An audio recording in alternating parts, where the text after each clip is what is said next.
உலகின் தலைசிறந்த அறுவை சிகிச்சை நிபுணர் ஜார்ஜ் மேக்கின்ஸ் அவர்களுடைய வாழ்க்கை வரலாறு தான் நம்ம இந்த வீடியோவில் பார்க்க போகிறோம். 1853 நவம்பர் 3 அன்னைக்கு இங்கிலாந்தோடைய ஹார்ட்ஃபோர்ட்ஷையரில் இருக்கிற செயின்ட் ஆல்பன்ஸில் ஜார்ஜ் ஹோகர்த் மேக்கின்ஸுக்கும் சேரா எல்லிஸ் மேக்கின்ஸுக்கும் மகனாக பிறக்கிறார் சர் ஜார்ஜ் ஹென்ரி மேக்கின்ஸ். இவருடைய அப்பா ஒரு சர்ஜனாக, அதாவது அறுவை சிகிச்சை நிபுணராக இருந்திருக்கிறாங்க. இவருடைய குடும்பம் நல்ல நிலையில் வாழ்ந்து வந்திருக்கிறாங்க. ஜார்ஜ் மேக்கின்ஸ் பிறந்ததிலிருந்தே இவருடைய அப்பா தன்னை போலவே ஜார்ஜ் மேக்கின்ஸையும் மருத்துவம் படிக்க வைக்கணும்னு விரும்பி வந்தாங்க. இந்த நிலையில் கரெக்டாக 1858ஆம் ஆண்டுடைய ஆரம்ப காலகட்டத்தில் ஜார்ஜ் மேக்கின்ஸுக்கு 4 வயது இருக்கும்போது, அதாவது ஜார்ஜ் மேக்கின்ஸ் நவம்பரில் பிறந்திருந்தனால 1858ஆம் ஆண்டுடைய ஆரம்ப காலகட்டத்தில் ஜார்ஜ் மேக்கின்ஸுக்கு 4 வயது இருந்தது. அப்போது இவருடைய அப்பா இவரை படிக்க வைக்கிறதுக்காக இங்கிலாந்துடைய ஹார்ட்ஃபோர்ட்ஷையரில் இருக்கிற செயின்ட் ஆல்பன்ஸில் இருந்து அதே இங்கிலாந்துடைய கிளாஸ்டர்ஷையரில் இருக்கிற கிளாஸ்டருக்கு இவரை அனுப்பிடுறாங்க. குறிப்பாக அந்த கிளாஸ்டரில் இருக்கக்கூடிய த கிங்ஸ் ஸ்கூல் கிளாஸ்டர் அப்படின்ற ஒரு ப்ரைவேட் டே ஸ்கூலில் இவரை சேர்த்துடுறாங்க. அந்த கிங்ஸ் ஸ்கூல் கிளாஸ்டரில் ப்ரைமரி எஜுகேஷனில் ஆரம்பித்து ஹையர் எஜுகேஷன் வரைக்கும் படிக்கிறதுக்கு உண்டான ஃபெசிலிட்டிஸ் இருக்குது. ஸோ அங்கே சேர்ந்து ஜார்ஜ் மேக்கின்ஸ் இவருடைய ஆரம்ப கல்வியை படிக்க ஆரம்பிச்சிருந்தாங்க. தொடக்கம் முதலே ஜார்ஜ் மேக்கின்ஸ் சயின்ஸ் அறிவியலில் அதிகமான ஆர்வம் காட்ட தொடங்கியிருந்தாங்க. இதன் காரணமாக அறிவியல் பாடங்களை நல்லா படிக்கக்கூடிய ஒரு பிரில்லியண்டான ஸ்டூடெண்ட்டாக ஆரம்ப கல்வியின் போதிலிருந்தே ஜார்ஜ் மேக்கின்ஸ் திகழ்ந்து வந்தாங்க. பிறகு 1863ஆம் ஆண்டுடைய ஆரம்ப காலகட்டத்தில் இவருடைய 9 வயதில் ஜார்ஜ் மேக்கின்ஸ் இவருடைய ஆரம்ப கல்வியை முடிச்சிடுறாங்க. பிறகு அந்த த கிங் ஸ்கூல் கிளாஸ்டரில் ஹையர் எஜுகேஷனும் படிக்கிறதுக்கு உண்டான ஃபெசிலிட்டி இருக்கிறனால இவர் தொடர்ந்து அங்கே இவருடைய ஹையர் எஜுகேஷன் உயர்கல்வியையும் படிக்க ஆரம்பிக்கிறாங்க. உயர்கல்வியின் போது ஜார்ஜ் மேக்கின்ஸ் லட்டின் லாங்குவேஜையும் கிரீக் லாங்குவேஜையும் கற்றுக்கிட்டு வந்தாங்க. மேலும் நேச்சுரல் சயின்சஸ், இயற்கை அறிவியல், நேச்சுரல் ஹிஸ்டரி, இயற்கை வரலாறு, இது போன்ற பாடங்களையுமே கூட ஜார்ஜ் மேக்கின்ஸ் படித்து வந்தாங்க. இந்த நிலையில் தான் ஜார்ஜ் மேக்கின்ஸ் மருத்துவர் ஆகணும் அப்படின்னு அவரே கூட முடிவு செய்கிறாங்க. அதாவது இந்த காலகட்டம் வரைக்கும் ஜார்ஜ் மேக்கின்ஸோடைய அப்பா மட்டும்தான் ஜார்ஜ் மேக்கின்ஸை மருத்துவம் படிக்க வைக்கணும், மருத்துவர் ஆக்கணும் அப்படின்னு விரும்பி வந்தாங்க. ஆனால் இவருடைய உயர்கல்வி படிக்க ஆரம்பித்த பிறகு தான் ஜார்ஜ் மேக்கின்ஸை மருத்துவம் படித்து மருத்துவர் ஆகணும் அப்படின்னு முடிவு செய்கிறாங்க. இந்த நிலையில் 1870ஆம் ஆண்டுடைய ஆரம்ப காலகட்டத்தில் இவருடைய 16 வயதில் ஜார்ஜ் மேக்கின்ஸ் இவருடைய ஹையர் எஜுகேஷன் அந்த உயர்கல்வியை த கிங் ஸ்கூல் கிளாஸ்டரில் இருந்து முடிக்கிறாங்க. முடித்த பிறகு அதே கிங் ஸ்கூல் கிளாஸ்டரில் George Makins pre matriculation study பண்ண ஆரம்பிக்கிறாங்க. இது பிஃபோர் காலேஜ் ப்ரிப்பரட்டரி கோர்ஸ் அப்படின்னு அழைக்கப்படும். அதாவது காலேஜ் ஜாயின் பண்ணி படிக்கிறதுக்கு முன்னாடி படிக்கக்கூடிய ஒரு 1 இயர் கோர்ஸ் தான் இது. 6th form education, A class education அப்படின்னு கூட அழைக்கப்படும். ஸோ இதை ஜார்ஜ் மேக்கின்ஸ் எடுத்து ஓராண்டு படிக்கிறாங்க. இறுதியாக 1871ஆம் ஆண்டுடைய ஆரம்ப காலகட்டத்தில் இவருடைய 17 வயதில் ஜார்ஜ் மேக்கின்ஸ் இவருடைய ப்ரீ மெட்ரிகுலேஷன் ஸ்டடி அப்படின்ற அந்த பிஃபோர் காலேஜ் ப்ரிப்பரட்டரி கோர்ஸ் அப்படின்ற 1 இயர் கோர்ஸை கம்ப்ளீட் பண்ணுறாங்க. இதுக்கப்புறம் ஜார்ஜ் மேக்கின்ஸும் மருத்துவம் படிக்கணும் அப்படின்னு விரும்பினால இவருடைய அப்பா இவரை மருத்துவம் படிக்க வைக்கிறதுக்காக இங்கிலாந்துடைய கிளாஸ்டர்ஷையரில் இருக்கிற கிளாஸ்டரில் இருந்து அதே இங்கிலாந்தில் இருக்கிற லண்டனுக்கு இவரை அனுப்பிடுறாங்க. குறிப்பாக இந்த லண்டனில் இருக்கிற செயின்ட் தாமஸஸ் ஹாஸ்பிட்டல் அப்படின்ற ஒரு டீச்சிங் ஹாஸ்பிட்டல், அங்கே இவரை சேர்த்துடுறாங்க 1871ஆம் ஆண்டு. இந்த செயின்ட் தாமஸஸ் ஹாஸ்பிட்டல் அப்படின்றது நோயாளிகளுக்கு சிகிச்சை கொடுக்கக்கூடிய ஒரு நார்மல் ஹாஸ்பிட்டல் மட்டும் கிடையாது. அந்த செயின்ட் தாமஸஸ் ஹாஸ்பிட்டல் ஆனது மருத்துவ மாணவர்களுக்கு மருத்துவ கல்வியையும் மருத்துவ பயிற்சியையும் கொடுக்கக்கூடிய ஒரு டீச்சிங் ஹாஸ்பிட்டலும் கூட. ஸோ அந்த செயின்ட் தாமஸஸ் ஹாஸ்பிட்டலில் தான் ஜார்ஜ் மேக்கின்ஸை இவருடைய அப்பா சேர்த்துருந்தாங்க. அங்கு சேர்ந்து ஜார்ஜ் மேக்கின்ஸும் மருத்துவம் படிக்க ஆரம்பிச்சிருந்தாங்க. குறிப்பாக இவர் MBCHB படிக்க தொடங்கியிருந்தாங்க. MBCHB அப்படின்னா மெடிசனே பேக்கலோரியஸ் சிரிஜே அப்படின்னு லட்டினில் எக்ஸ்பேன்ஷன். இதுவே இங்கிலீஷில் MBBS, bachelor of medicine and bachelor of surgery. இதை தான் ஜார்ஜ் மேக்கின்ஸ் படிக்க ஆரம்பிச்சிருந்தாங்க. படிக்கும்போது மருத்துவ பாடத்திட்டங்களாக தான் மெடிக்கல் கரிக்குலமாக இவர் அனாட்டமி உடற்கூறியல், சர்ஜரி அறுவை சிகிச்சை, கிளினிக்கல் மெடிசன் மருத்துவம், பெத்தாலஜி நோயியல், ஃபிசியாலஜி உடலியல், மெட்டீரியா மெடிக்கா மருந்துகளினுடைய பண்புகள் குறித்து படிக்கிறது. அடுத்து டிசீசஸ் ஆஃப் சில்ட்ரன், அது இன்னைக்கு பீடியாட்ரிக்ஸ் குழந்தை மருத்துவம் அப்படின்னு அழைக்கப்படுது. ஸோ அதுக்கப்புறமா அப்சட்ரிக்ஸ் மகப்பேறு மருத்துவம் பிரசவம் பார்க்குறது, அதேமாதிரி கைனகாலஜி பெண் நோயியல், இது போன்ற பாடங்கள் எல்லாத்தையுமே ஜார்ஜ் மேக்கின்ஸ் வந்து படித்து வந்தாங்க. அதுவும் குறிப்பாக வந்து முழு கவனத்தோட ஜார்ஜ் மேக்கின்ஸ் வந்து படித்து வந்தாங்க. இந்த காலகட்டத்திலெல்லாம் ஜார்ஜ் மேக்கின்ஸோடைய அப்பாவான ஜார்ஜ் ஹோகார்த் மேக்கின்ஸ் அவர் வந்து அதே லண்டன்லேயே இருக்கக்கூடிய மிடில்செக்ஸ் ஹாஸ்பிட்டல் மெடிக்கல் ஸ்கூல், அங்கே இவருடைய அப்பா ஒரு ப்ரொஃபஸர் ஆஃப் கெமிஸ்ட்ரியா, அதாவது வேதியியல் பேராசிரியராக இந்த காலகட்டத்தில் பணிபுரிய தொடங்கியிருந்தாங்க. ஸோ ஒட்டுமொத்த ஃபேமிலியும் இங்கிலாந்தில் இருக்கிற லண்டனில் இந்த காலகட்டத்தில் வாழ்ந்து வந்தாங்க. ஜார்ஜ் மேக்கின்ஸும் அந்த லண்டனில் இருக்கிற செயின்ட் தாமஸஸ் ஹாஸ்பிட்டலில் இவருடைய மருத்துவ கல்வியை தொடர்ந்து படித்து வந்தாங்க. பிறகு 1875ஆம் ஆண்டு ஜார்ஜ் மேக்கின்ஸ் வந்து Royal college of Surgeons of England அதுக்குண்டான மெம்பர்ஷிப்புக்காக இவர் வந்து எக்ஸாமினேஷன் வந்து அட்டன் பண்ணுறாங்க. இந்த Royal college of Surgeons of England அப்படின்றது லண்டன்லேயே இருக்கக்கூடிய சர்ஜன்ஸுக்குண்டான அறுவை சிகிச்சை நிபுணர்களுக்கு உண்டான ஒரு ராயல் காலேஜ். ஸோ அதனுடைய மெம்பர்ஷிப்புக்காக இவர் எக்ஸாமினேஷன் வந்து அட்டன் பண்ணுறாங்க. மேலும் அதே லண்டன்லேயே இருக்கக்கூடிய சொசைட்டி ஆஃப் அப்பாத்தகரிஸ், இது வந்து அந்த மருந்து தயாரிப்பாளர்களுக்கு உண்டான ஒரு சங்கம், அதனுடைய லைசன்ஸை பெறணும் அப்படின்னா அதுக்குண்டான எக்ஸாமினேஷனுக்கு இவர் வந்து அட்டன் பண்றாங்க. இந்த நிலையில 1875 ஜூலை 22 அன்னைக்கு ஜார்ஜ் மேக்கின்ஸ் இவருடைய 21 வயதுல ராயல் காலேஜ் ஆஃப் சர்ஜன்ஸ் உடைய மெம்பர்ஷிப்பை பெற்றுறாங்க. So member of the royal college of surgeons MRCS அப்படின்ற மெம்பர்ஷிப்பை 1875 ஜூலை 22 அன்னைக்கு ஜார்ஜ் மேக்கின்ஸ் பெறாங்க. மேலும் இதே 1875ஆம் ஆண்டு licentiate of the society of apothecaries LSA அப்படின்ற அந்த லைசன்ஸையும் பெற்றுறாங்க. இதுக்கப்புறம் 1875 காலகட்டத்தில் இவருடைய மருத்துவ படிப்பையுமே கூட செயின்ட் தாமஸஸ் ஹாஸ்பிட்டலில் ஜார்ஜ் மேக்கின்ஸ் வந்து முடிக்கிறாங்க. இப்படி இவர் வந்து மருத்துவ கல்வியை முடித்த உடனே இவர் வந்து ஒரு மருத்துவராக நோயாளிகளுக்கு சிகிச்சையெல்லாம் கொடுக்க முடியாது. அதுக்கு முன்னாடி ஜார்ஜ் மேக்கின்ஸ் வந்து ஒரு மருத்துவமனையில் சேர்ந்து அங்கே இருக்கக்கூடிய தேர்ந்த மருத்துவர்கள் நோயாளிகளுக்கு சிகிச்சை கொடுக்கறத பார்த்து பயிற்சி பெறணும். அதுக்கப்புறமா அந்த தேர்ந்த மருத்துவர்களினுடைய மேற்பார்வையின் கீழே ஜார்ஜ் மேக்கின்ஸே நோயாளிகளுக்கு சிகிச்சை கொடுக்கணும். இதெல்லாம் சரியாக செஞ்சாதான் ஜார்ஜ் மேக்கின்ஸ் ஒரு மருத்துவராக தகுதி பெற முடியும். இதுக்காக ஜார்ஜ் மேக்கின்ஸ் வந்து 1876ஆம் ஆண்டு அந்த செயின்ட் தாமஸஸ் ஹாஸ்பிட்டல்லையே இவர் வந்து அங்கே இருக்கக்கூடிய ஜே சையர் பிரிஸ்டோ அப்படின்னு சொல்லி ஒரு மருத்துவர், அவர் கீழே ஒரு ஹவுஸ் ஃபிசிஷியனாக ஜாயின் பண்ணுறாங்க. ஸோ 1875 1876 இந்த காலகட்டத்தில் இவருடைய மருத்துவ கல்வியை முடிச்சுட்டு ஜே சையர் பிரிஸ்டோ அப்படின்ற மருத்துவருக்கு கீழே ஒரு ஹவுஸ் ஃபிசிஷியனாக ஜாயின் பண்ணி மருத்துவ பயிற்சியை பெறாங்க. பிறகு இதே 1876ஆம் ஆண்டோடைய இறுதி காலகட்டத்தில் ஜார்ஜ் மேக்கின்ஸ் வந்து அதே லண்டனில் அந்த இங்கிலாந்துடைய லண்டனில் இருக்கிற செயின்ட் தாமஸஸ் ஹாஸ்பிட்டல் அங்கே அதே லண்டன்லேயே இருக்கக்கூடிய பெத்லஹாம் ஹாஸ்பிட்டலுக்கு இவர் வந்து போகிறாங்க இவருடைய மருத்துவ பயிற்சிக்காக.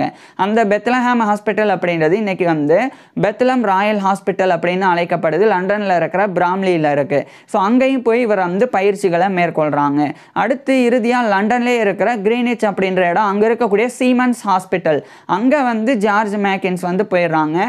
அங்குமே இவருடைய மருத்துவ பயிற்சியெல்லாம் பெற தொடங்குறாங்க. இந்த காலகட்டத்தில் ஜார்ஜ் மேக்கின்ஸ் வந்து ஒரு மருத்துவராக மட்டும் இல்லாமல் ஒரு சர்ஜன் அறுவை சிகிச்சை நிபுணராகவும் மாறணும் அப்படின்ற எண்ணம் இருந்தது. அதாவது மெடிசனில் நிறைய ஸ்பெஷாலிட்டிஸ் இருக்குது. குறிப்பாக வந்து பீடியாட்ரிக்ஸ் குழந்தை மருத்துவம், அப்சட்ரிக்ஸ் மகப்பேறு மருத்துவம், அதுக்கப்புறமா அந்த அப்சட்ரிக்ஸ் மகப்பேறு மருத்துவம் பிரசவம் பார்க்குறது, அதேமாதிரி கைனகாலஜி பெண் நோயியல், டெர்மட்டாலஜி தோல் மருத்துவம், கார்டியாலஜி இருதயவியல், சர்ஜரி அறுவை சிகிச்சை, அதுக்கப்புறமா இன்னும் கூடுதலாக இந்த ஆப்தல்மாலஜி கண் மருத்துவம், டென்டிஸ்ட்ரி பல் மருத்துவம் அப்படின்னு இன்னும் எக்கச்சக்கமான ஸ்பெஷாலிட்டிஸ் இருக்குது. அதில் இவர் வந்து சர்ஜரியை தேர்ந்தெடுத்து ஒரு சர்ஜன் ஆகணும் அப்படின்னு முடிவு செய்கிறாங்க. இதனால் ஹவுஸ் சர்ஜனாக இந்த சீமன்ஸ் ஹாஸ்பிட்டலில் ஜாயின் பண்ணி இவருடைய அறுவை சிகிச்சை பயிற்சிகளை மேற்கொள்கிறாங்க.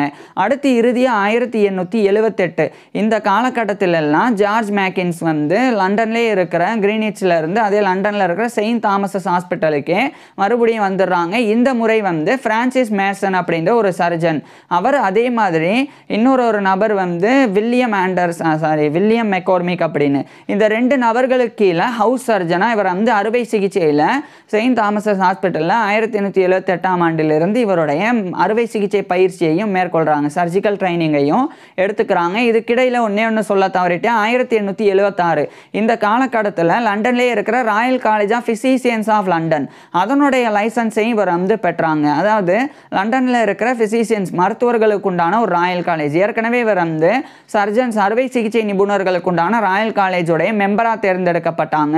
இப்போ 1876 வந்து ராயல் காலேஜ் ஆஃப் ஃபிசிஷியன்ஸோடைய ஒரு லைசன்சியேட்டாக தேர்ந்தெடுக்கப்படுறாங்க. So licentiate of the royal college of physicians LRCP அப்படின்ற லைசன்ஸையும் இவர் வந்து இந்த காலகட்டத்தில் பெற்றிருந்தாங்க. இதுக்கப்புறம் தான் இந்த 1878 செயின்ட் தாமஸஸ் ஹாஸ்பிட்டலில் ஹவுஸ் சர்ஜனாக ஜார்ஜ் மேக்கின்ஸ் வந்து இவருடைய பயிற்சிகளை சர்ஜிக்கல் ட்ரைனிங்கை மேற்கொண்டாங்க. அதுக்கப்புறம் கூடுதலாக ஜார்ஜ் மேக்கின்ஸ் வந்து இவருடைய பயிற்சியெல்லாம் செயின்ட் தாமஸஸ் ஹாஸ்பிட்டலில் முடிச்சுட்டு 1879 காலகட்டத்தில் இவர் வந்து இங்கிலாந்தில் இருக்கிற லண்டனில் இருந்து ஜெர்மனியோடைய சாக்சனி ஆன்ஹல்ட்டில் இருக்கிற ஹேலி அப்படின்ற இடத்துக்கு இவர் வந்து கிளம்புறாங்க. அது வந்து சேல் அப்படின்னும் அந்த சிட்டியானது அழைக்கப்படும். ஸோ அங்கே போய் அந்த ஜெர்மனியோடைய சாக்சனி ஆன்ஹல்ட்டில் இருக்கிற ஹேலிக்கு வந்து ஜார்ஜ் மேக்கின்ஸ் போய் அங்குமே இவருடைய பயிற்சிகள் எல்லாம் ஒரு பக்கம் வந்து மேற்கொள்கிறாங்க.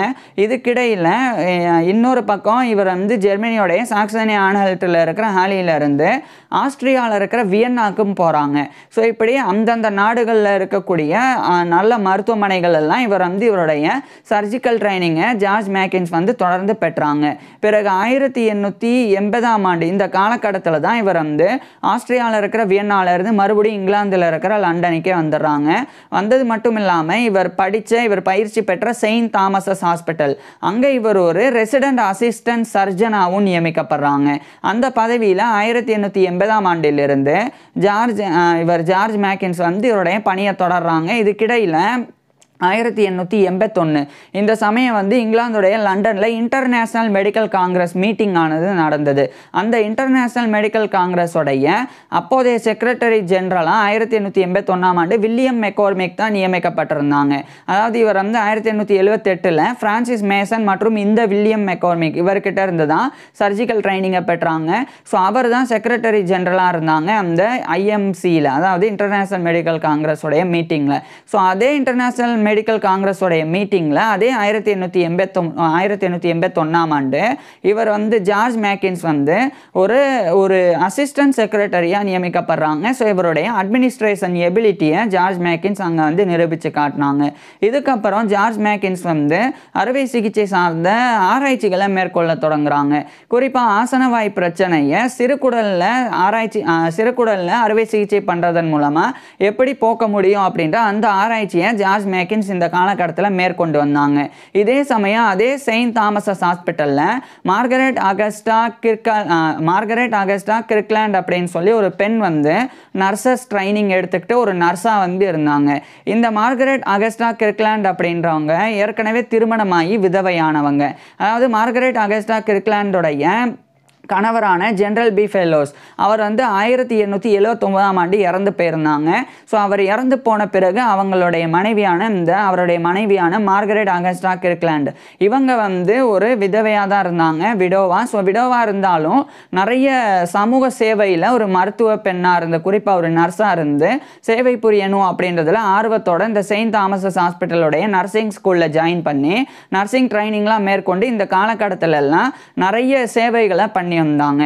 ஸோ அவங்க மீது ஜார்ஜ் மேக்கின்ஸுக்கு வந்து அன்பு ஏற்படுது. ஸோ அவங்கள வந்து நேசிக்க ஆரம்பிக்கிறாங்க. மார்கரெட் அகஸ்டா கிர்க்லாண்டும் ஜார்ஜ் மேக்கின்ஸை நேசிக்க தொடங்குறாங்க. இது ஒரு பக்கம் இருக்கு. இன்னொரு பக்கம் வந்து 1884 இந்த சமயம் வந்து அந்த லண்டன்லேயே இருக்கிற ராயல் காலேஜ் ஆஃப் சர்ஜன்ஸ் அதனுடைய board of examiners in anatomy அதில் ஒரு மெம்பராக 1884 ஆண்டு ஜார்ஜ் மேக்கின்ஸ் வந்து நியமிக்கப்படுறாங்க. இன்னொரு விஷயம் சொல்ல தவறிட்டு 1878 டிசம்பர் 12 இந்த நாளில் இந்த ராயல் காலேஜ் ஆஃப் சர்ஜன்ஸோடைய ஒரு ஃபெல்லோவாகவும் கூட ஜார்ஜ் மேக்கின்ஸ் வந்து தேர்ந்தெடுக்கப்பட்டாங்க. So fellow of the royal college of surgeons FRCS அப்படின்ற இந்த ஒரு கௌரவத்தை 1878 டிசம்பர் 12 அன்னைக்கு ஜார்ஜ் மேக்கின்ஸ் வந்து பெற்றிருந்தாங்க. இதுக்கப்புறம் தான் நான் சொன்ன எல்லாமே அந்த ஜெர்மனி போகிறது, ஆஸ்திரியா போகிறது, 1880 ரெசிடென்ட் அசிஸ்டன்ட் சர்ஜனா செயின்ட் தாமஸஸ் ஹாஸ்பிட்டலில் ஜாயின் பண்ணுறது, 1881 அந்த இன்டர்நேஷ்னல் மெடிக்கல் காங்கிரஸோடைய அசிஸ்டன்ட் செக்ரட்டரியாக பணிபுரிகிறது. ஸோ இதெல்லாம் நடந்தது. இதுக்கப்புறம் 1884 ராயல் காலேஜ் ஆஃப் சர்ஜன்ஸோடைய ஒரு அந்த போர்ட் ஆஃப் எக்ஸாமினர்ஸ் இன் அனாட்டமியோடைய ஒரு மெம்பராகவும் நியமிக்கப்பட்டாங்க. இந்த போர்டோடைய வேலை என்னென்னா, இந்த ராயல் காலேஜ் ஆஃப் சர்ஜன்ஸில் நியமிக்கப்படக்கூடிய ஃபெல்லோஸ் அவங்க எக்ஸாமினேஷன்லாம் அட்டன் பண்ணும்போது அனாட்டமியை எக்ஸாமின் பண்ணுறதுக்கு இந்த ஒரு போர்ட் ஆஃப் எக்ஸாமினர்ஸ் அந்த ஒரு போர்டு தான் வந்து உதவும். ஸோ அந்த போர்டில் தான் இவர் மெம்பராக இருந்தாங்க. மேலும் இதே 1884ஆம் ஆண்டு a case of artificial anus treated by resection of the small intestine அப்படின்ற டைட்டிலில் ஒரு ரிசர்ச் பேப்பர் எழுதி 1884ஆம் ஆண்டு ஜார்ஜ் மேக்கின்ஸ் பப்ளிஷ் பண்ணுறாங்க.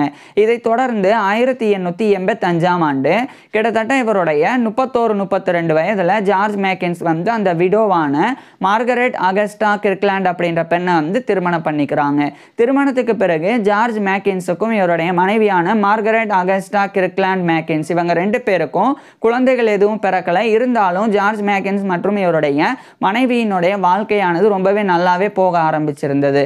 இது ஒரு புறம் இருக்க, இன்னொரு பக்கம் வந்து இதே காலகட்டத்திலலாம் ஜார்ஜ் மேக்கின்ஸ் வந்து இன்னும் சில பொறுப்புகளில் நியமிக்கப்பட்டாங்க. குறிப்பாக இந்த 1885ஆம் ஆண்டு செயின்ட் தாமஸஸ் ஹாஸ்பிட்டலுடைய ரெசிடென்ட் அசிஸ்டன்ட் சர்ஜன் அப்படின்ற அந்த ஒரு பதவியிலிருந்து சீனியர் ரெஜிஸ்ட்ரார் அப்படின்ற பதவிக்கு பதவி உயர்வை பெற்றாங்க, ப்ரமோஷனை பெற்றாங்க. மேலும் இதே காலகட்டத்தில் லண்டன்லேயே இருக்கக்கூடிய எவலினா லண்டன்ஸ் சில்ட்ரன் ஹாஸ்பிட்டல், அது அந்த காலகட்டத்தில் எவலினா ஹாஸ்பிட்டல் ஃபார் சிக் சில்ட்ரன் அப்படின்னு அழைக்கப்பட்டது. ஸோ அதனுடைய ஒரு அசிஸ்டன்ட் சர்ஜன் உதவி அறுவை சிகிச்சை நிபுணராகவும் நியமிக்கப்படுறாங்க. அங்கிருந்து 2 ஆண்டுகளுக்கு பிறகு 1887ஆம் ஆண்டு ஜார்ஜ் மேக்கின்ஸ் வந்து செயின்ட் தாமஸஸ் ஹாஸ்பிட்டலுடைய அந்த சீனியர் ரெஜிஸ்ட்ரார் அப்படின்ற பதவியிலிருந்து ஒரு அசிஸ்டன்ட் சர்ஜனா உதவி அறுவை சிகிச்சை நிபுணராக பதவி உயர்வை பெறாங்க. மேலும் இதே காலகட்டத்தில் இதே 1887ஆம் ஆண்டு செயின்ட் தாமஸஸ் ஹாஸ்பிட்டலுடைய கேம்பஸில் இருக்கிற Saint Thomas's hospital medical school அங்கே இவர் ஒரு டெமான்ஸ்ட்ரேட்டரான அனாட்டமியாக நியமிக்கப்படுறாங்க. அதாவது அனாட்டமி அப்படின்னா உடற்கூறியல், அதாவது உடல் உறுப்புகளினுடைய ஸ்ட்ரக்சர் கட்டமைப்பு குறித்து படிக்கிறது தான் அனாட்டமி அப்படின்றது. உதாரணத்துக்கு இப்போ இதயம் இருக்குன்னா அந்த இதயம் வந்து எந்த மாதிரி அமைஞ்சிருக்கு, அதனுடைய அமைப்பு என்ன, அதனுடைய எத்தனை வால்வுகள் அந்த இதயத்தில் இருக்குது, அதில் இருக்கக்கூடிய அந்த இதயத்தில் இருக்கக்கூடிய சேம்பர்ஸ் அறைகளின் எண்ணிக்கை, ஸோ இதை பற்றி அந்த ஒட்டுமொத்த உறுப்புகளினுடைய ஸ்ட்ரக்சர் குறித்து படிக்கிறது அனாட்டமி அப்படின்றது. இதை வந்து மருத்துவ மாணவர்களுக்கு டெமான்ஸ்ட்ரேட் பண்ணக்கூடியது தான் டெமான்ஸ்ட்ரேட்டர் அப்படின்ற பதவி. அதாவது நேரடியாக அனிமல்ஸ் விலங்குகளையோ இல்லைனா இறந்த சடலங்களையோ பயன்படுத்தி அதில் இருக்கக்கூடிய உடல் உறுப்புகளினுடைய ஸ்ட்ரக்சரை மெடிக்கல் இன்ஸ்ட்ருமெண்ட் பயன்படுத்தி விளக்கணும். அந்த ஒரு பொறுப்பு தான் அந்த டெமான்ஸ்ட்ரேட்டர் அப்படின்றது. ஸோ அந்த டெமான்ஸ்ட்ரேட்டரின் அனாட்டமின்ற பொறுப்பில் தான் 1887ஆம் ஆண்டு செயின்ட் தாமஸஸ் ஹாஸ்பிட்டல் மெடிக்கல் ஸ்கூலில் ஜார்ஜ் மேக்கின்ஸ் வந்து நியமிக்கப்பட்டாங்க. இதுக்கப்புறமா சில ஆண்டுகள் தொடர்ச்சியாக செயின்ட் தாமஸஸ் ஹாஸ்பிட்டலில் மேலும் பல பதவி உயர்வுகளை இவர் பெற்று வந்தாங்க. அதில் குறிப்பாக 1889ஆம் ஆண்டு இன்னும் சில பதவிகளை கூட செயின்ட் தாமஸஸ் ஹாஸ்பிட்டலில் ஜார்ஜ் மேக்கின்ஸ் வந்து பெற்றாங்க. மேலும் செயின்ட் தாமஸஸ் ஹாஸ்பிட்டல் மெடிக்கல் ஸ்கூலோடைய ஒரு டீனாவே 1890ஆம் ஆண்டு ஜார்ஜ் மேக்கின்ஸ் வந்து நியமிக்கப்பட்டாங்க.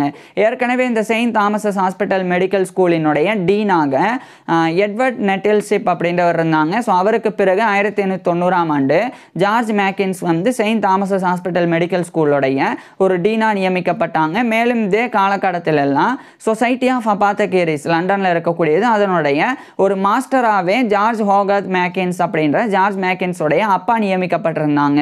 அவர் 1889 நியமிக்கப்பட்டிருந்தாங்க. 1890 அந்த பதவியில் இருந்து வந்தாங்க. இது ஒரு பக்கம் இருக்க, ஜார்ஜ் மேக்கின்ஸ் வந்து இன்னும் தொடர்ச்சியாக பல்வேறு ஆராய்ச்சிகளையும் மேற்கொள்ள தொடங்குறாங்க. சர்ஜரி சார்ந்த நிறைய ரிசர்ச் பேப்பர்ஸ் புக்ஸ் எல்லாம் கூட இவர் வந்து எழுத தொடங்குறாங்க.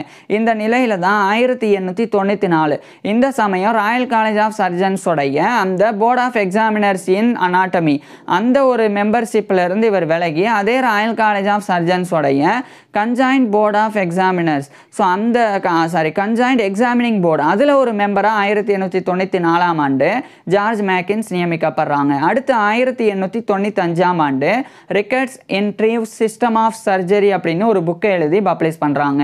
மேலும் இதே 1895ஆம் ஆண்டு surgical diseases due to microbic infection and parasites அப்படின்ற டைட்டிலில் இன்னொரு ரிசர்ச் ஒர்க்கு, இதையும் இந்த 1895ஆம் ஆண்டு ஜார்ஜ் மேக்கின்ஸ் பப்ளிஷ் பண்ணுறாங்க.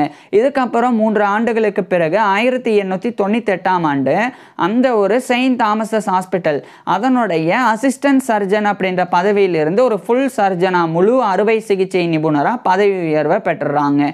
இதுக்கப்புறம் 1899 இந்த காலகட்டத்தில் இந்த Saint Thomas's hospital medical school அதுலேயும் இவர் சில பொறுப்புகளில் இருந்தாங்க. ராயல் காலேஜ் ஆஃப் சர்ஜன்ஸோடைய கன்ஜாயிண்ட் எக்ஸாமினிங் போர்டு அதனுடைய மெம்பர் அப்படின்ற பதவியில் இருந்து மட்டும் விலகுறாங்க. மேலும் இதே 1899 ஜார்ஜ் மேக்கின்ஸ் இந்த மூட்டுகள் அதில் ஏற்படக்கூடிய காயங்கள் குறித்து ஒரு புக்கை எழுதினாங்க. அதை injuries of the joints dislocations in Warren and Gould international text book of சர்ஜரின்ற டைட்டிலில் 1899 ஜார்ஜ் மேக்கின்ஸ் இதை பப்ளிஷ் பண்ணுறாங்க. So injuries of the joints dislocations in Warren and Gould international text book of சர்ஜரின்றது தான் இதை பப்ளிஷ் பண்ணுறாங்க. இதுக்கப்புறம் இந்த 1899 செகண்ட் போர் வாரானது சவுத் ஆப்பிரிக்காவில் நடந்து வந்தது. வேர்ல்டு வார் கிடையாது, போர் வார். ஸோ அந்த போர் வாரில் இவர் ஒரு கன்சல்டிங் சர்ஜனாக சவுத் ஆப்பிரிக்காவுக்கு இங்கிலாந்துலேருந்து ஜார்ஜ் மேக்கின்ஸ் அனுப்பப்படுறாங்க. ஸோ அங்கு ஜார்ஜ் மேக்கின்ஸ் இவருடைய மனைவியான மார்கரெட் ஆகஸ்டா கெர்க்லாண்ட் மேக்கின்ஸ் அவங்களையும் ஒரு நர்ஸாக அழைச்சிட்டு போகிறாங்க. அதாவது போரில் காயமடையக்கூடிய இராணுவ வீரர்களுக்கு சிகிச்சை கொடுக்கறதுக்காக மருத்துவ படை அனுப்பப்பட்டது சவுத் ஆப்பிரிக்காவுக்கு. அதில் ஜார்ஜ் மேக்கின்ஸ் இவருடைய மனைவியை அழைச்சிட்டு 1899 அங்கே போனாங்க. ஸோ அங்கே போய் இவருடைய பணியை செய்ய தொடங்குறாங்க.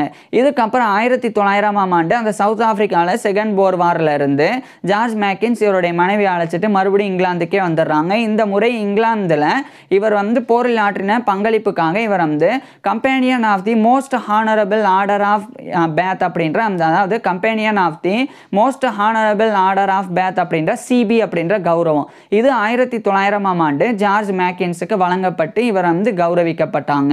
இதுக்கப்புறமா ஜார்ஜ் மேக்கின்ஸ் இன்னும் கூடுதலாக பல பொறுப்புகளில் நியமிக்கப்பட்டாங்க. குறிப்பாக 1901 ராயல் காலேஜ் ஆஃப் சர்ஜன்ஸோடைய கோர்ட் ஆஃப் எக்ஸாமினர்ஸில் ஒரு எக்ஸாமினராக நியமிக்கப்பட்டாங்க.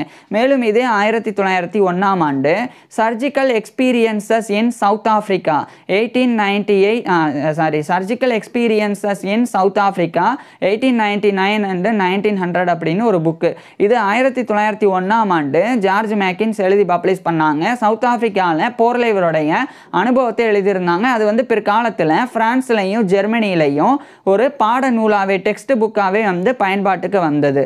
இது ஒரு புறம் இருக்கு. 1903 ராயல் காலேஜ் ஆஃப் சர்ஜன்ஸோடைய கவுன்சிலில் ஒரு மெம்பராகவும் இவர் நியமிக்கப்படுறாங்க. ஸோ ஒரு கவுன்சிலராகவும் நியமிக்கப்படுறாங்க. இதுக்கப்புறமா ஜார்ஜ் மேக்கின்ஸ் இன்னும் பல்வேறு புத்தகங்கள் எழுதுறதுல இவருடைய கவனத்தை செலுத்தினாங்க. நிறைய ரிசர்ச் பேப்பர்ஸையுமே கூட இந்த காலகட்டத்திலெல்லாம் ஜார்ஜ் மேக்கின்ஸ் எழுதி வந்தாங்க. இந்த நிலையில் 1908 இந்த சமயம் ராயல் காலேஜ் ஆஃப் சர்ஜன்ஸோடைய எக்ஸாமினர் அப்படின்ற பதவியில் இருந்து மட்டும் இவர் விலகுறாங்க. இதுக்கப்புறம் அதே 1908 ராயல் ஆர்மி மெடிக்கல் கோர்ப் அதில் ஒரு மேஜராக இவர் டெரிட்டோரியல் ஃபோர்ஸஸில் ஜாயின் பண்ணுறாங்க. ராயல் ஆர்மி மெடிக்கல் கோர்ப் அப்படின்றது போரில் பணிபுரியக்கூடிய இராணுவ வீரர்கள் காயமடையும் போது அவங்களுக்கு சிகிச்சை கொடுக்கறதுக்காக உருவாக்கப்பட்ட ஒரு இராணுவ மருத்துவ படைப்பிரிவு தான் Royal army medical core RAMC அப்படின்றது. அதில் ஒரு மேஜராக 1908 ஜார்ஜ் மேக்கின்ஸ் பங்கேற்கிறாங்க. இதுக்கப்புறம் சில ஆண்டுகள் ஜார்ஜ் மேக்கின்ஸ் தொடர்ச்சியாக லண்டனில் இவருடைய பங்களிப்புகளை கொடுத்து வந்தாங்க.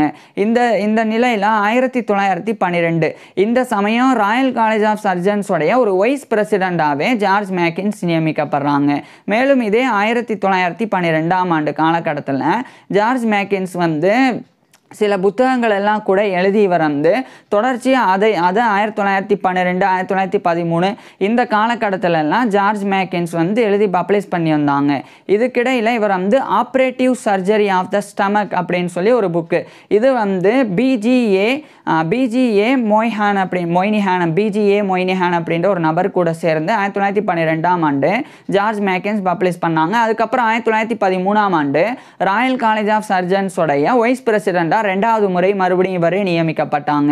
மேலும் இந்த ராயல் காலேஜ் ஆஃப் சர்ஜன்ஸில் ஒரு பிராட்சா லெக்சரராகவும் அதே 1913 ஜார்ஜ் மேக்கின்ஸ் நியமிக்கப்படுறாங்க. பிராட்சா லெக்சரர் அப்படின்னா ஒரு மெடிக்கல் லெக்சர். மிஸ்டர் பிராட்சா அப்படின்றவர் இறந்த பிறகு அவரை கௌரவப்படுத்துறதுக்காக இது எஸ்டாப்ளிஷ் பண்ணப்பட்டது. அந்த மெடிக்கல் லெக்சர் வழங்குறதுக்கு வருடம் தலை சிறந்த அறுவை சிகிச்சை நிபுணர்கள் ஒருத்தர் ராயல் காலேஜ் ஆஃப் சர்ஜன்ஸ் மூலமாக தேர்ந்தெடுக்கப்படுவாங்க. அது மாதிரி 1913 ஜார்ஜ் மேக்கின்ஸ் தான் அந்த ஒரு பிராட்ஷா லெக்சர்ஸை வழங்கக்கூடிய ஒரு பிராட்ஷா லெக்சரராக நியமிக்கப்பட்டாங்க. இவர் வந்து gunshot injuries of the arteries அப்படின்ற டைட்டிலில் இவருடைய விரிவுரை லெக்சர் அந்த பிராட்ஷா லெக்சரை வந்து கொடுத்தாங்க. அதாவது துப்பாக்கி மூலம் சுடப்பட்ட இராணுவ வீரர்கள் அவங்களுடைய இதயத்தில் இருக்கக்கூடிய இரத்த நாளங்களில் ஏற்படக்கூடிய பாதிப்பு அது குறித்து இவர் இந்த விரிவுரை கொடுத்தாங்க. 1914ஆம் ஆண்டு அந்த gunshot injuries of the arteries அப்படின்ற விரிவுரையை எழுதி பப்ளிஷ் பண்ணவும் செஞ்சாங்க. இதுக்கிடையில் இதே 1914ஆம் ஆண்டு ஃபர்ஸ்ட் வேர்ல்டு வார் முதல் உலகப் போரானது தொடங்கிறது. இந்த முதல் உலகப் போர் தொடங்கிய பிறகு மறுபடியும் ஜார்ஜ் மேக்கின்ஸ் வந்து அந்த ராயல் ஆர்மி மெடிக்கல் கோர்ப்பில் ஒரு மேஜராக வந்து ஜாயின் பண்ணி போரில் வந்து பணிபுரிய ஆரம்பிக்கிறாங்க. இவருடைய மனைவியும் போரில் பணிபுரிய தொடங்குறாங்க. குறிப்பாக இவருடைய மனைவி வந்து இங்கிலாந்துடைய லண்டனில் இருக்கிற பார்க் லேன் அங்கே இருக்கக்கூடிய மருத்துவமனைகளில் நர்ஸாக பணிபுரிய தொடங்குறாங்க. இதே சமயம் ஜார்ஜ் மேக்கின்ஸ் வந்து இங்கிலாந்தில் இருக்கிற லண்டனில் இருந்து பிரான்ஸில் இருக்கிற பாரிஸுக்கு அனுப்பப்படுறாங்க. அங்கே போய் ஜார்ஜ் மேக்கின்ஸ் வந்து பணியை செய்ய தொடங்குறாங்க. இதுக்கிடையில் 1915ஆம் ஆண்டு இவர் 60 வயதுக்கு பிறகும் கூட ஜார்ஜ் மேக்கின்ஸ் வந்து இவருடைய பங்களிப்புகளை போரில் ஆற்றுறதுக்காக இவருக்கு வந்து KCMG அப்படின்ற கௌரவம் வழங்கப்பட்டது. அதாவது Knight Commander of the Order of Saint Michael and Saint George, இதுதான் KCMG அப்படின்னு சாட்டா. இது 1915ஆம் ஆண்டு ஜார்ஜ் மேக்கின்ஸுக்கு வழங்கப்பட்டது. இதுக்கப்புறமா ஜார்ஜ் மேக்கின்ஸ் வந்து தொடர்ச்சியாக அந்த போரில் இவருடைய பங்களிப்பை கொடுத்து வந்தாங்க. மேலும் அடிக்கடி லண்டனுக்கும் வந்து போனாங்க. காரணம் 1917ஆம் ஆண்டு ராயல் காலேஜ் ஆஃப் சர்ஜன்ஸ் உடைய ஒரு பிரசிடென்டாவே இவர் ஜார்ஜ் மேக்கின்ஸ் நியமிக்கப்படுறாங்க. மேலும் இதே 1917ஆம் ஆண்டு ஜூலையில் தான் இவர் வந்து பிரான்ஸில் இருந்து இங்கிலாந்துக்கு வந்து போரில் இருந்து சில பங்களிப்புகளை கொடுத்துட்டு வராங்க. அதில் முக்கியமாக பிரான்ஸில் இருக்கிற பாரிஸ், அதே மாதிரி பிரான்ஸ்லேயே இருக்கிற புலோன் அப்படின்ற இந்த 2 இடங்களில் ஜார்ஜ் மேக்கின்ஸ் வந்து ஒரு மருத்துவராக ஒரு கன்சல்டிங் சர்ஜனாக பணிபுரிஞ்சாங்க. மேலும் அதே பிரான்ஸ்லேயே இருக்கக்கூடிய கேமியர்ஸ் அப்படின்ற இடம், அதே மாதிரி அதே பிரான்ஸ்லேயே இருக்கக்கூடிய ஏடேபிள்ஸ் அப்படின்ற ஒரு இடம், இந்த 2 இடங்களில் நியூ ஹாஸ்பிட்டல்ஸை ஜார்ஜ் மேக்கின்ஸ் வந்து எஸ்டாப்ளிஷ் பண்ணாங்க. அதில் குறிப்பாக இந்த பிரான்ஸில் இருக்கிற ஏடேபிள்ஸ் அங்கே வந்து இவர் வந்து ஒரு முக்கியமான ரிசர்ச் சென்டரை வந்து நிறுவனாங்க. அது வந்து இந்த போரில் காயமடையக்கூடிய வீரர்களுக்கு சிகிச்சை கொடுக்கறதுல சில புதிய முறைகள், அந்த புதிய முறைகளை ட்ரையல் பண்ணுறதுக்காக சோதிக்கிறதுக்காக இந்த ரிசர்ச் சென்டரை பிரான்ஸோடைய ஏடேபிள்ஸில் ஜார்ஜ் மேக்கின்ஸ் வந்து நிறுவிருந்தாங்க. இதெல்லாம் மிகப்பெரிய ஒரு விஷயமா இருந்தது. இதெல்லாம் பண்ணிட்டு தான் 1917 ஜூலையில் பிரான்ஸில் இருந்து மறுபடியும் இவர் வந்து இங்கிலாந்துக்கே வந்தாங்க. இந்த முறை தான் ராயல் காலேஜ் ஆஃப் சர்ஜன்ஸ் உடைய பிரசிடென்டாக ஜார்ஜ் மேக்கின்ஸ் நியமிக்கப்பட்டாங்க. மேலும் அதே ராயல் காலேஜ் ஆஃப் சர்ஜன்ஸ் உடைய ஒரு ஹண்டேரியன் ஒரேட்டராகவும் இவர் நியமிக்கப்பட்டாங்க. அதாவது ஜான் ஹண்டர் அப்படின்னு சொல்லி ஒரு அறுவை சிகிச்சை நிபுணர். அவர் இறந்த பிறகு அவரை கௌரவப்படுத்துறதுக்காக ஜான் ஹண்டருடைய பேரில் ஹண்டேரியன் ஒரேசன் அப்படின்னு ஒரு மருத்துவ சொற்பொழிவு, அதுவும் ஒரு மெடிக்கல் லெக்சர் மாதிரி தான், விரிவுரை மாதிரி தான், அது ராயல் காலேஜ் ஆஃப் சர்ஜன்ஸில் எஸ்டாப்ளிஷ் பண்ணப்பட்டிருந்தது. அது வழங்குறதுக்கு 1917 ஜார்ஜ் மேக்கின்ஸ் நியமிக்கப்பட்டாங்க. இவர் வந்து the influence exerted by the military experience of John Hunter on himself and the military surgeon of today அப்படின்ற டைட்டில் அந்த விரிவுரை ஹண்டேரியன் ஒரேசனை கொடுத்துட்டு அதை ஒரு ரிசர்ச் ஒர்க்காகவும் எழுதி பப்ளிஷ் பண்ணவும் செய்கிறாங்க. இதுக்கப்புறம் ஜார்ஜ் மேக்கின்ஸ் வந்து நேரடியாக கவர்மெண்ட் ஆஃப் இந்தியா, அப்போதைய பிரிட்டிஷ் இந்தியா கவர்மெண்ட், ஸோ அவங்க தரப்பிலிருந்து ஜார்ஜ் மேக்கின்ஸ் வந்து இந்தியாவில் இருக்கக்கூடிய மருத்துவமனைகளை ரிப்போர்ட் பண்ணி அதை வந்து இன்ஸ்பெக்ட் பண்ணுறதுக்காக இவர் வந்து ஒரு கமிட்டியோடு அனுப்பப்பட்டாங்க. ஸோ அதில் இவர் வந்து ஒரு சேர்மன் ஆஃப் கமிஷனாகவும் நியமிக்கப்பட்டாங்க. இவர் 1917 ஜூலைக்கு பிறகு இங்கிலாந்துலேருந்து இந்தியாவுக்கு வந்து கிளம்புனாங்க. கிட்டத்தட்ட 7 மாதங்கள் 1918 மார்ச் வரைக்கும் இந்தியாவில் இருந்து 11,000 மைல் ஸ்பெஷல் ட்ரைனிங்கில் இவர் வந்து ஸ்பெஷல் ட்ரெயினில் பயணம் பண்ணி ஜார்ஜ் மேக்கின்ஸ் வந்து நிறைய கலெக்ஷன்ஸ் வந்து பண்ணாங்க. நிறைய ரிப்போர்ட் ரெடி பண்ணி ஆராய்ச்சி ஆய்வுகளையும் மேற்கொண்டாங்க. அதை பிரிட்டிஷ் ஸ்டேஷன் ஹாஸ்பிட்டல்ஸில் 1918 மார்ச்சில் இந்தியாவில் இருந்து மறுபடியும் இங்கிலாந்தில் இருக்கிற லண்டனுக்கு போய் இவர் வந்து தெரிவிச்சிடுறாங்க. இதுக்கப்புறம் இதே 1918ஆம் ஆண்டு இந்த முதல் உலகப் போரானது முடிவுக்கு வருது. முடிவுக்கு வந்த பிறகு அந்த ஆர்மி மெடிக்கல் வார் கலெக்ஷன் அப்படின்னு சொல்லி ஒன்று உருவாக்கப்பட்டு அதில் போரில் சேகரிக்கப்படக்கூடிய நிறைய ஸ்பெசிமென்ஸ் மாதிரிகள் அதெல்லாம் வந்து அங்கே வழங்கப்பட்டது. அதில் ஜார்ஜ் மேக்கின்ஸும் முக்கிய பங்களிப்பை கொடுத்தாங்க. இதுக்கப்புறமா 1919 இந்த சமயம் ஜார்ஜ் மேக்கின்ஸ் வந்து on gunshot injuries to the blood vessels founded on experience gained in France during the great war 1914 1918 அப்படின்ற டைட்டிலில் இன்னொரு புக்கை வந்து 1919ஆம் ஆண்டு இவர் ஜார்ஜ் மேக்கின்ஸ் பப்ளிஷ் பண்ணாங்க. இதுக்கப்புறம் 1920கள் காலகட்டம், இந்த 1919 இறுதி காலகட்டம் வரைக்கும் ராயல் காலேஜ் ஆஃப் சர்ஜன்ஸோடைய பிரசிடெண்டாக ஜார்ஜ் மேக்கின்ஸ் இருந்தாங்க. இதுக்கப்புறம் 1920களில் பல கௌரவங்கள் இவர் பெற தொடங்கியிருந்தாங்க. அதில் குறிப்பாக 1923ஆம் ஆண்டு ஸ்காட்லாண்டில் இருக்கிற அபர்டீனில் இருக்கிற யூனிவர்சிட்டி ஆஃப் அபர்டீன் அவங்க தரப்பில் இருந்து இவர் வந்து ஹானரி டிகிரி ஆஃப் எல்எல்டியை வந்து பெற்றாங்க. எல்எல்டி அப்படின்னா லட்டினில் லெகம் டாக்டரேட் அப்படின்னு அர்த்தம். இது இங்கிலீஷில் டாக்டர் ஆஃப் லாஸ் அப்படின்னு அர்த்தம். ஏன் லா இல்லாமல் லாஸ் அப்படின்னா கேனன் லா, சிவில் லா அப்படின்னு 2 லாஸ் உள்ளடங்கியது தான் இந்த டாக்டர் பட்டம். அதனால தான் அது டாக்டர் ஆஃப் லாஸ் அப்படின்னு அழைக்கப்படுது. ஸோ அதுதான் honorary doctor of LLD. So இந்த எல்எல்டி ஹானர் வந்து 1923ஆம் ஆண்டு ஜார்ஜ் மேக்கின்ஸுக்கு யூனிவர்சிட்டி ஆஃப் அபர்டீன் தரப்பிலிருந்து வழங்கப்பட்டது. இது மட்டும் இல்லாமல் இந்த காலகட்டத்தில் ஜார்ஜ் மேக்கின்ஸ் வந்து இன்னும் பல்வேறு கௌரவங்களை தொடர்ச்சியாக பெற்று வந்தாங்க. மேலும் 1929ஆம் ஆண்டு ஏப்ரலில் ராயல் காலேஜ் ஆஃப் சர்ஜன்ஸ் தரப்பிலிருந்து இவர் வந்து ஹானரி கோல்டு மெடல் வந்து பெற்றாங்க. மேலும் அதே 1929ஆம் ஆண்டு இங்கிலாந்துடைய கேம்பிரிட்ஜில் இருக்கிற யூனிவர்சிட்டி ஆஃப் கேம்பிரிட்ஜ் அவங்க தரப்பிலிருந்தும் ஜார்ஜ் மேக்கின்ஸ் வந்து ஹானரி டாக்டர் ஆஃப் எல்எல்டின்ற கௌரவ டாக்டர் பட்டத்தை பெற்றாங்க. இதுக்கப்புறம் ஜார்ஜ் மேக்கின்ஸ் வந்து முழுமையாக ஓய்வில் தான் இருந்து வந்தாங்க. இங்கிலாந்தில் இருக்கிற லண்டனில் இவர் வந்து வாழ்ந்து வந்தாங்க இவருடைய மனைவி. இந்த நிலையில தான் 1931ஆம் ஆண்டு ஜார்ஜ் மேக்கின்ஸோடைய மனைவியான மார்கரெட் அகஸ்டா கிர்க்லாண்ட் மேக்கின்ஸ் அவங்க வந்து இறந்து போயிடுறாங்க. அதைத் தொடர்ந்து 2 ஆண்டுகளுக்கு பிறகு வருத்தத்திலே வாழ்ந்து வந்த ஜார்ஜ் மேக்கின்ஸ் 1933 நவம்பர் 2 அன்னைக்கு கரெக்டாக இவருடைய 80வது பர்த்டேக்கு ஒரு நாளுக்கு முன்னாடி இவருடைய 79 வயதில் ஜார்ஜ் மேக்கின்ஸ் வந்து இறந்து போகிறாங்க. ஏன்னா நவம்பர் 3 இவருடைய பர்த்டே, நவம்பர் 2 இவர் வந்து இறந்து போகிறாங்க. ஸோ 1933 நவம்பர் 2 அன்னைக்கு இவருடைய 80வது பர்த்டேக்கு ஒரு நாளுக்கு முன்னாடி இவருடைய 79 வயதில் ஜார்ஜ் மேக்கின்ஸ் வந்து இறந்து போகிறாங்க.